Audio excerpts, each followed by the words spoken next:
बुढोले आज धेरै फोटो बनाउनु भएछ तर म नभएको कारणले भिडियो बनाउनु भएन हो बिचारा कपालको हेयर स्टाइलले बिक्रिन्जाली फोटो बनाएछ नि हो आज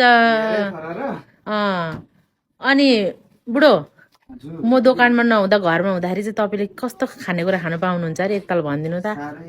साह्रै मिठो मजाको एकदम स्वादिष्ट हौ फोटो त साह्रै राम्रो छ स्वादिष्ट खानेकुराहरू खान पाइन्छ नि हो सँगसँगै बुढी दोकानमा आएर काम गऱ्यो भने चाहिँ कस्तो हुन्छ अरे खानेकुरा होइन रमाइलो हुन्छ बुढाबुढी सँगसँगै बस्नु सँगै काम हुन्छ होइन तर खानेकुराहरू स्वादिष्ट अलिक पाइँदैन बुढी घरमा बस्दा चाहिँ एकदम मिठो ताजा ताजा है ताजा आलु पकाएर दियो भने पनि एकदम मिठो लाग्छ हैन त्यस्तो हुन्छ अनि एउटा कुरा चाहिँ मैले तपाईहरुलाई के रिक्वेस्ट गर्छु भने तपाईहरु फोटो जहीँबाट किन्नुहोस् जस्तै प्यानलको यसरी सेटमा किन्नु